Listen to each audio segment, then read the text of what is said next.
Hello guys, in today's video I'm going to show you how to invite friends and play Forza Horizon 5 with your friends. So first of all, you'll want to go ahead and invite them. So first of all, if you are using Xbox Game Pass, for example, you're going to open Xbox application, and at the bottom you will see friends.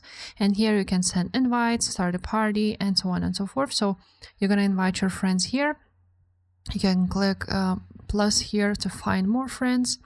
Now, if you are using Steam, you're going to open up Steam.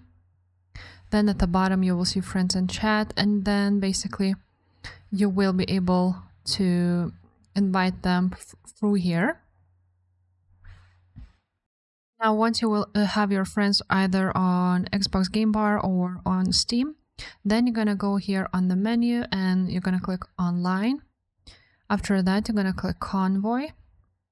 And you're going to go ahead and create a convoy. Now you're going to choose friends only or invite only.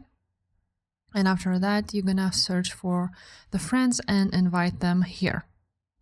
Just like so. Once the friend will be here, then you're going to click confirm.